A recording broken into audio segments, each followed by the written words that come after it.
Catapulting Commissions family. What's up, team? Welcome back to this week's episode of the Catapulting Commissions podcast. I'm your host, Anthony Garcia. Today's guest comes from Austria. He is the author of Strategy Sprints. He's a business coach, father of three, specializing in B2B sales and B2B marketing. He 100% has a strategy in place to help you, the Catapulting Commissions family. We are looking at things of doubling your revenue. We're looking at things as the CEO of your business. How can you get out of the way of your business to accelerate growth? If you're a small business owner, today's episode is for you. Simon Severino, welcome to the Catapulting Commissions podcast. Hey, Anthony. Hey, everybody. Cool to be here.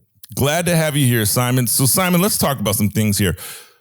Right now, the show's Catapulting Commissions, right? We're always speaking about how can we accelerate sales. I have an audience that's listening right now that are in this range of $1 million to $3 million. They're founder-led businesses, right? So the founder's still really actively involved and they want to scale. What is some of the biggest challenges that business owners face when they want to scale to a certain level? Let me get straight to it. 1 to 3 million, you need to fire yourself from operations. Okay. Elaborate on that. You start at something out of love. You love this, you're great at it, you're passionate, and you're an entrepreneur, so you create stuff out of nothing. That's what you do. That's your superpower. You cannot stop it. And so perfect. Like you did, like I did, we start businesses. There is a moment where you move from proof of concept to proof of market. And as soon as you hit proof of market, you need to get 2 levels above fulfillment for a series of reasons that I'm happy to unpack. But the first thing you have to do, you fire yourself from operations. You cannot be booked for client delivery, for client questions, for client work. That's over. And it sounds hard, but I did it 4 years ago. I fired myself from operation. It wasn't even that hard. Let's go into the nitty gritty. So first, what happens if you don't do it? If you don't do it, your business will run you. You will not run the business. Your business cannot scale because you are the bottleneck. Nobody will take ownership and responsibility and start hiring, etc., because they always look to you when it's about hiring, when it's about any bigger decision. Boss, what do I do? And if you have that, you are not using the intelligence of the system. And if you are not using the intelligence of the system, you will be too slow in react. You need everybody awake, everybody as a profit center, everybody measuring, reporting, improving the SOPs, not just doing the work, improving the work. I have right now, even the person who started as a VA in my team, Michelle, 2 years later, she was in a marketing role. 3 years later, she was the head of marketing. Now, 4 years later, she hires the marketing people. She hires even the setters and the closers now in the sales team. So this is what you want to have. And most people do this too late. 1 to 3 million is too late. You are in trouble because either you are not scaling at all, which is not fun because the growth stage, the pre-scaling stage, that's the hustle. And the hustle, my God, who enjoys that really? Come on. It's not healthy. It's not viable. It's nothing you should do over a long period of time. You will lose your marriage. You will lose your fun and your friends if you do that too long. And we know it. We know it, and we've seen this happen. So we need to get you out of operations, out of fulfillment. So how do we do that? This is what we do every week. We do this with 24 to 35 people in the so-called strategy sprint. It's a 90-day program to get owners out of the weeds and to scale the baby. Okay. That's why venture capitalists love it, because they say, hey, I have these small startups, etc., and I need to sell them at a higher price. If the founder is still in there, the multiple is minuscule. So if you want to sell a business and you can see from the outside that it's dependent on you, you have a multiple of what? Of 2, of 3, of 5 times revenue. If you want to sell a business and you can show that it runs without any single person risk, so whoever takes that role, it runs, your multiple is 25, 27, 35 if it's software, if it's really scalable. If it's a franchise, your multiple is so much higher. That's why every investor loves the sprint and usually says, all right, call the sprinters, systemize, get the people out of key roles. And so I was there. I am a coach, consultant. I love coaching. I coach people. And at some point, it was pretty soon, I was at $500,000 revenue per year when I realized, I could do maybe 520,000 if I just work one more weekend. But come on, it's not viable, right? How long can you do it? At some point, your life starts breaking together, and then the business will fail. So I said, wait a moment, there must be a smarter way. And I was passing by a McDonald's, and I am in a consulting business, so it's not my industry. But I was like, oh, McDonald's scales. Every Big Mac is every country, same thing. What if I start writing down what I do, and I hand it over, and I pass it over, and I teach it to other people? So I started a certification business on top of my business, which is consulting. I have now started certifying my colleagues.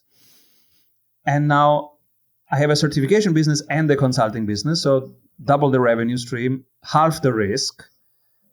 And this is what everybody can do. Maybe it's not the franchise and the certification way, but there is an other way, a smarter way than you being completely the bottleneck that when you are on holidays, nothing works. So much to peel back there, Simon.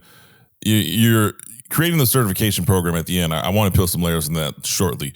But what I love what you said, right? In you created the strategy sprints program. 90 days, we're going to go straight into your business. We're going to find out what that bottleneck is. And look, Catapulting Commissions family, all right? Some of you have reached out to me. We've communicated through the DMs, but let's be honest, right? Maybe this is your first time hearing Simon. Maybe this is your first time joining my show, but you have somebody who has built a business or businesses over nearly 20 years. And then the very first thing he tells you is you have to fire yourself to scale, right? That is the reason that it is imperative you have an external mentor to tell you some of the things. Because what you just said, Simon, I've spoken to clients where we've had this conversation. Hey, you have to fire yourself. You have to get out of the way. And they're looking at me like I'm crazy. But this, if every time someone's looking to scale or to grow and their response is, but this, you don't have a business. You just have a glorified job. And as you're saying the program from Strategy Sprints takes that, identifies that bottleneck. So my question here, Simon, is it one bottleneck? Is it a layer of bottlenecks? Like when you have your clients and say, hey, I want to grow. They come, they get with you, they join the Strategy Sprints program, they start working with you in some capacity. Is there one specific bottleneck, or is it a couple layers that lead to a bigger bottleneck? Help me understand that.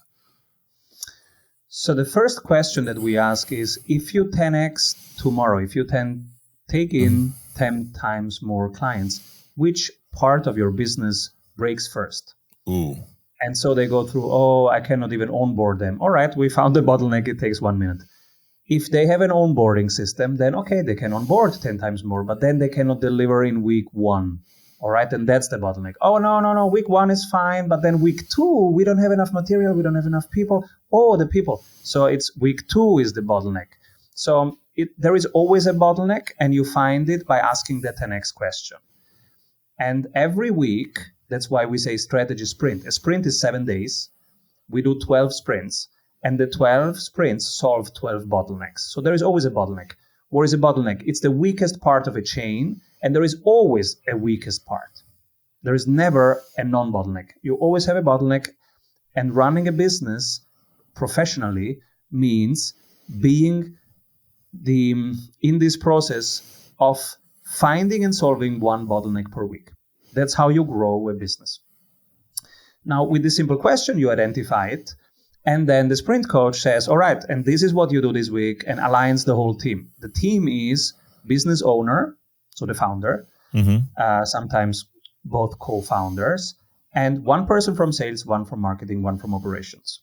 And this is on purpose because in the beginning, so that's then week 1, we help them segment the business. We literally draw marketing, head of sales, head of operations, and usually the owner is in all the 3. It's Peter. And then I go, Peter, how does it feel to see it that way?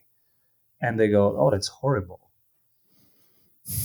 and then we start talking. I say, all right, which one would you get rid first? If you ever want to have a holiday again and a life again, which one will we systemize, delegate first? Outsource maybe first. And then we start 1 week after the other, and that's one bottleneck after the other. And so after 12 weeks, we have regained 10 to 14 hour per week of the owner's time that he was working in the business. And he has now 10 to 14 hours per week to work on the business. And now that's the sprint. Because with those 10 to 14 hours, we will solve one bottleneck each, improving form, fit, and function of the sales system, improving form, fit, and function of the marketing system. And sometimes they don't even have a system. They just have it in their head and do it. And so we help them, we interview them, we write it for them, and then they have systems. Now they have an SOP playbook. And this is what you need. And when you have those SOP playbook, it's your marketing processes, your sales processes, your operations processes, and your management, hiring, firing, vision, performance measuring. Now you have a playbook. Now you have a business.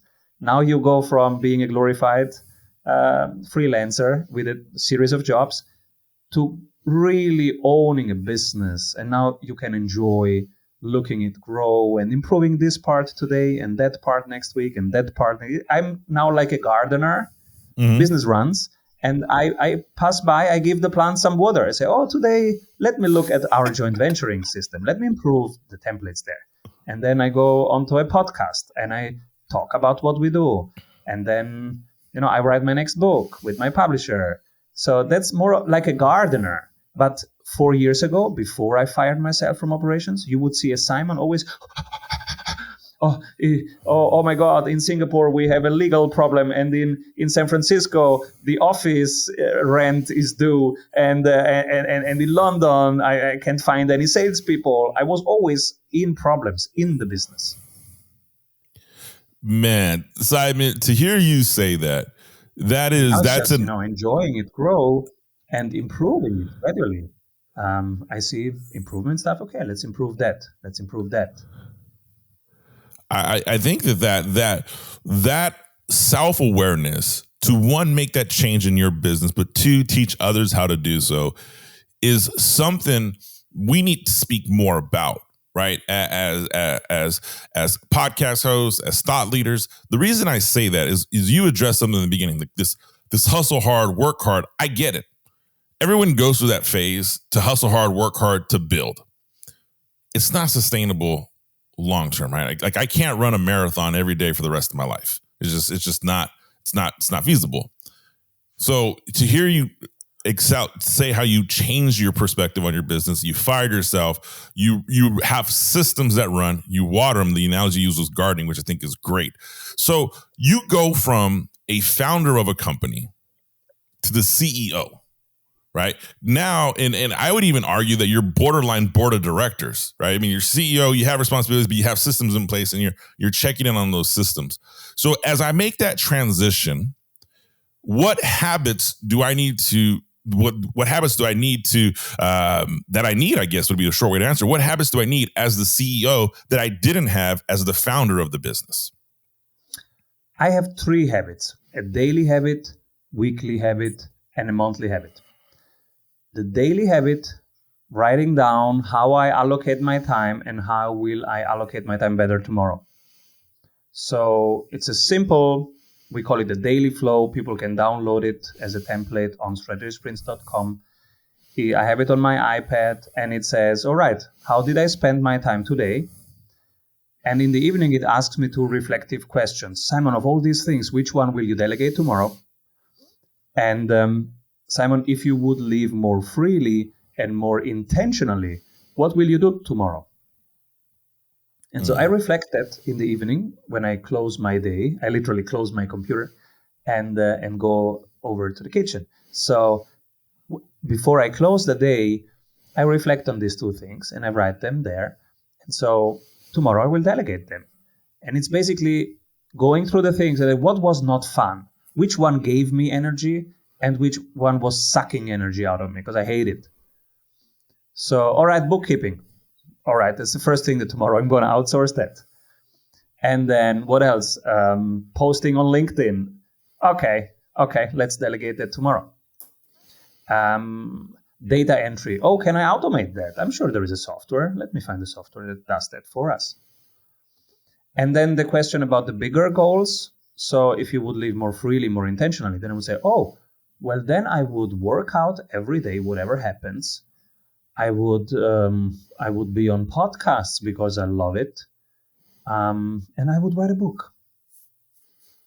It reminds you of your dream, right? Of the bigger things that you want to accomplish.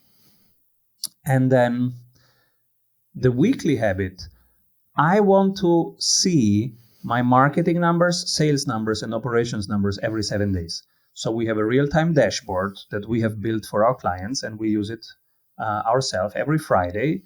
We go through the 3 marketing numbers, 3 sales numbers, 3 ops numbers, and everybody sees if their work is having impact or not.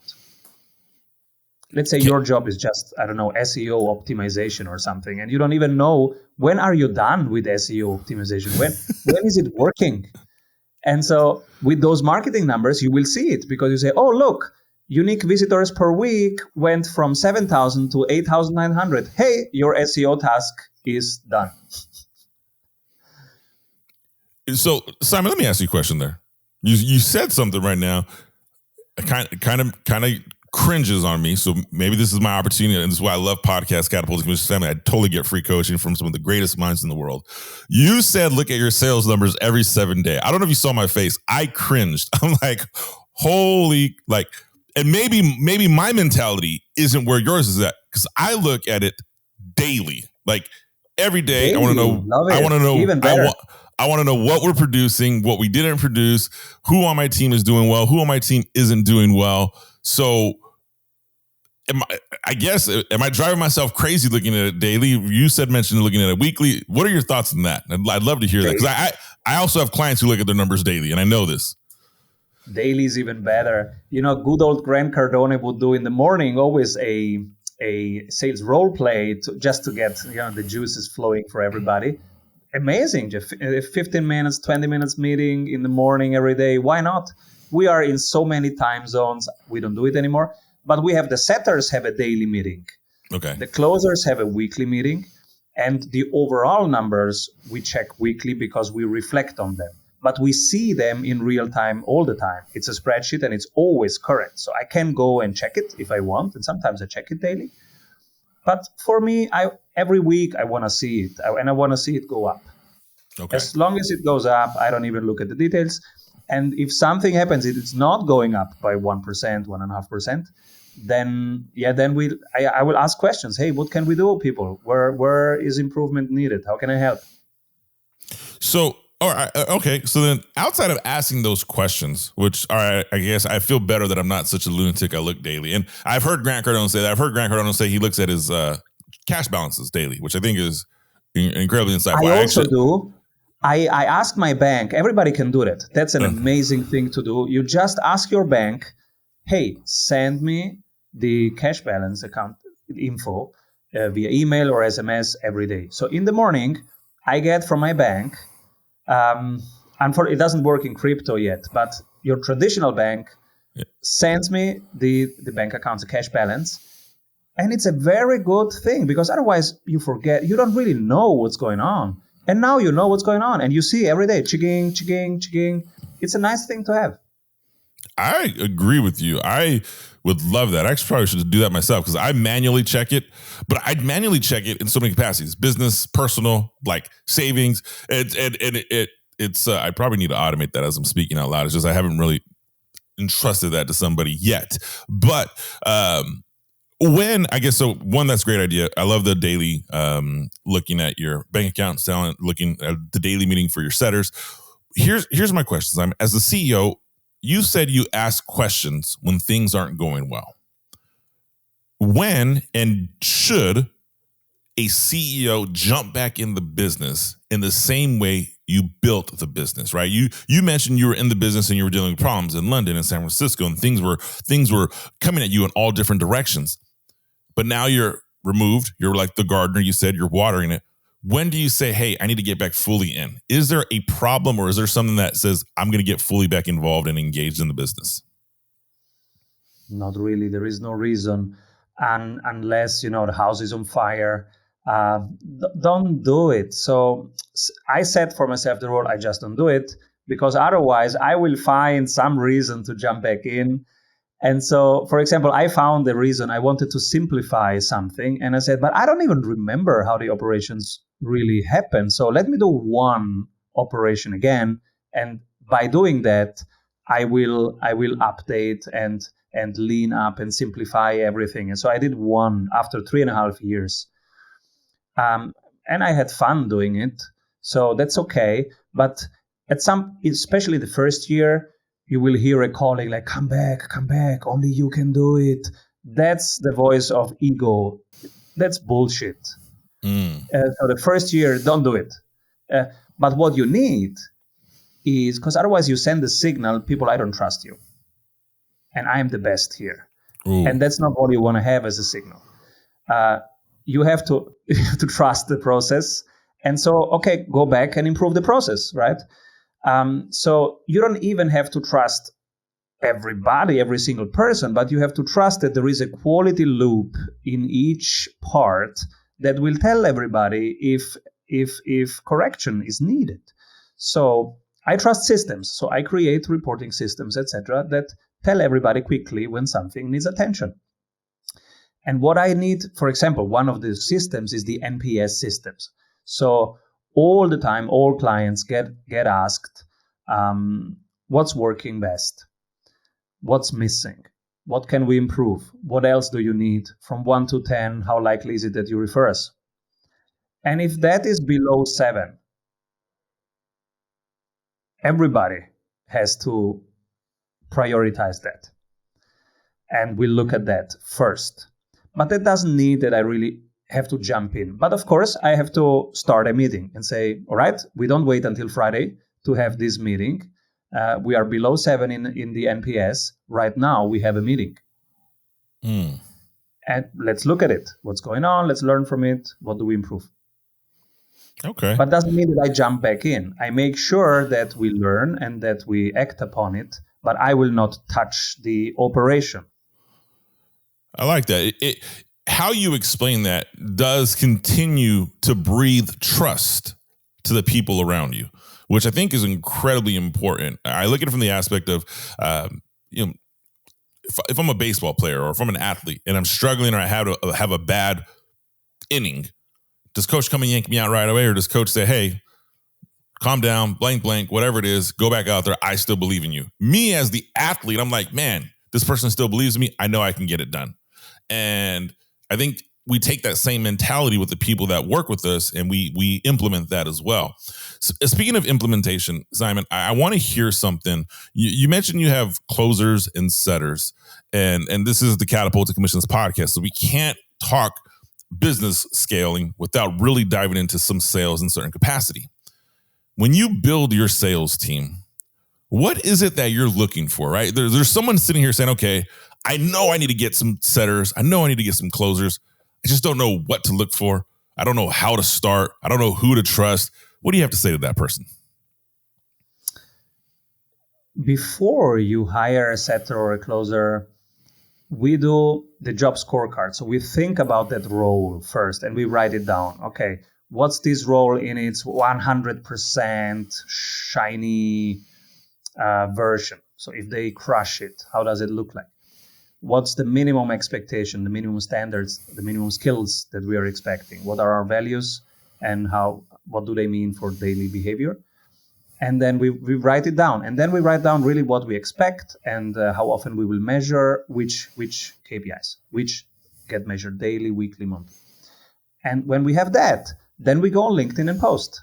We're hiring a setter.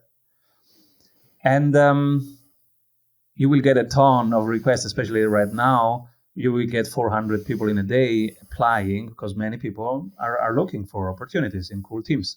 So we have them send a video first, especially if it's a sales role. We wanna see them talk. We wanna see how they influence us, right? Can they get us to like them and to want them on our team? Because that's the job. And so a video with 2 questions, they have to answer these 2 questions. Why exactly our team, and what's your superpower? And then we screen videos first, and then we talk to the top 10, and then we onboard them. Okay. To the first daily meeting. All right. So now you bring these people on board. You onboard them. Are these commission-only people? Are you paying them a salary to come join you? Are they exclusively yours? Are you allowing them to work with other people? And the reason I'm asking this, Simon, as more and more businesses over the past 2 years have realized the impact of digital market space, right? Whether it's e-commerce, speaking on podcasts, digital products, digital funnels. I'm taking businesses that are sometimes traditional brick and mortar and saying, hey, we're going to implement this. Your encatchment area for your prospects is the 80,000 people in your town. We're going to make this the 8 million people in the surrounding 250 miles. And then if that keeps growing, we're going to continue to expand. Every time I have that conversation, it comes back with, well, is this person exclusively mine? Am I salarying them? Am I giving them what incentive do your closers have to say, hey, I want to continue working with you? So setters fluctuate much more. You will need more of them. They will stay shorter. And closers, much more senior positions that will stay much, much longer with you. So it's okay to have setter fluctuation. That's why that's commission only. And with closers, we have different agreements depending on country, maturity of product level, etc.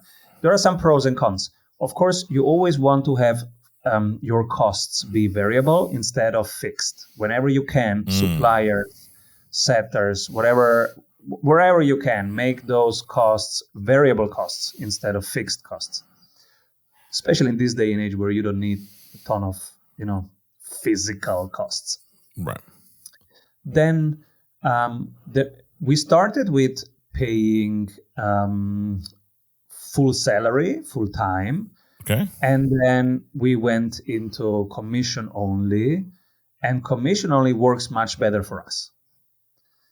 People are much more motivated. They work better. They ask for something when they need it. And they say, hey, Simon, I need an upskilling. Can I have a trainer? Sure. Yeah, you get a trainer in New York, the best one. Of course. I see you motivated. I see you giving your best. Of course, we'll have training budget, upskilling budget. I coach you. We get external coaches, whatever you want. Sure. Because I see them all really hungry and going. And you don't always have that with full salary people. They sometimes think that whatever they do, they're around anyways. And so there are multiple reasons why you want to have the costs going up when there is more work, and the costs going down, staying still when you have less work. It just makes sense from an organizational perspective. Simon, I'm smiling because, Catapulting Commissions family, me and Simon did not rehearse this before we started recording. But I love what you just said.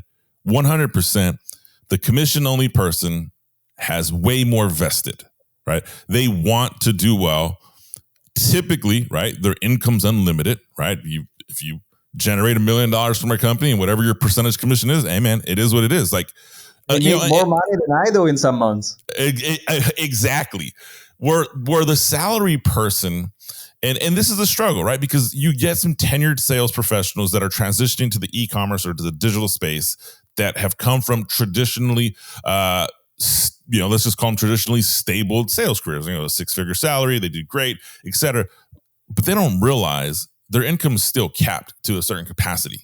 And in a commission-only role, it's not. And man, I can't tell you, I want people that have skin in the game. And I love what you said, right? I mean, and as long as you're continuing taking care of those people, they're going to stay with you. So just hearing your perspective on that aligns completely with what I believe, aligns completely with the direction Catapulting Commissions is going in. So I appreciate that insight, Simon. I mean, I think that is a support system also. It's not just I don't pay you if nothing happens. It's also, hey, I coach you every day.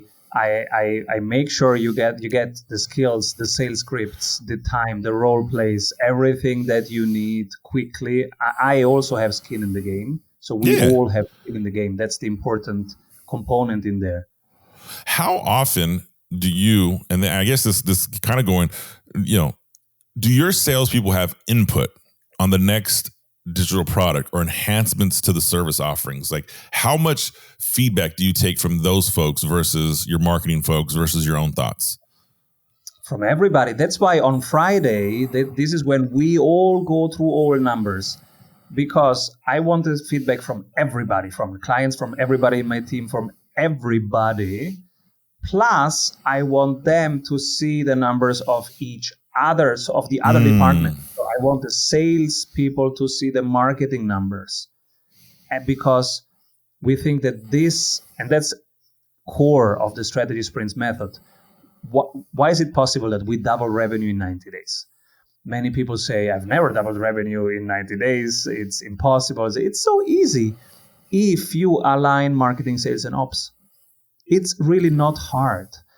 But in order to do that, you have to talk the real talk every 7 days with each other. That's why the Friday meeting is always all the 3 departments. And now sales looks at the marketing numbers and say, you know what, I could really need more of that and less of that. And marketing goes, yeah, but we love doing that. And look how much awareness is creating. Yeah, but awareness I cannot convert into deals. People on the phone, I can convert into deals. And they go, oh, okay, well, we have more fun doing that, but I get it. Okay, I will do a little bit more of that. That changes everything. If you have that every week, it changes everything. And then operations. They don't even know what the salespeople are doing, what they are promising, etc., if you don't have this setup. And so operations will say, oh, wait a moment, that's what you're promising? Really? Then I have to change what happens in week 1. We have to manage expectations here. And then there is this super important conversation that operations say, hey, you cannot guarantee that. And sales say, okay, let's find something in between. And that's super helpful. Man,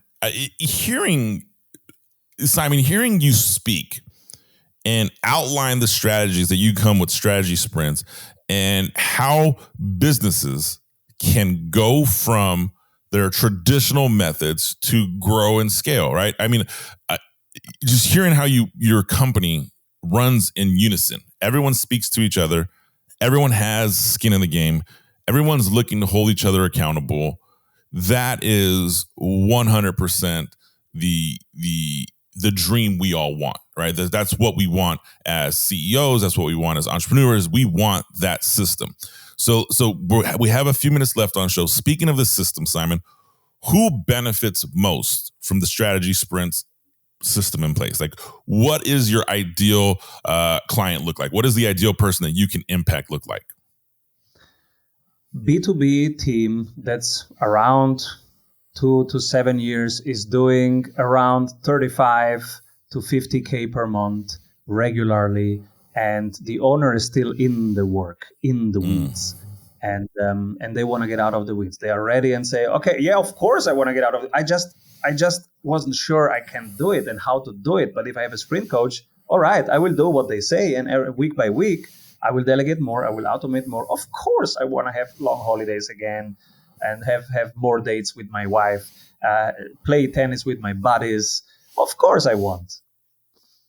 I love it. I love it. So Catapulting Commissions family, if that's you in that B2B space where you're in that range and you're looking to scale up, you already know on the Catapulting Commission show, we do not bring guests on that we don't fully believe and support. I highly recommend go check out Simon's group. Go to strategysprints.com. You'll find his social media hashtag or social media links all in the show notes. But if someone doesn't have access to show notes, they're driving right now in their car, they're hearing their podcast. Simon, how do they find you? We are at strategysprints.com. I run also weekly YouTube channels. One is called Simon Severino, one is called Strategy Sprints. And on Amazon, you can get all of this value for just $20. It's the Strategy Sprints book and many things you can implement yourself if you just have the book on your desk like I have. And I check it. I use it as a checklist. Oh, my marketing is not going well. Let me go to chapter 4. Okay. Oh, look, step 7. I forgot to do step 7. And then, hey team, let's do more step 7. So I literally use it as a guide, as an everyday guidebook. Okay, good. Well, Catapulting Commissions family, join Simon. Go get his book either on Amazon, go to strategysprints.com. We will have links to his YouTube channel, LinkedIn, and all the proper social media handles. Simon, thank you for joining the Catapulting Commissions podcast. I wish you nothing but abundant success in the future.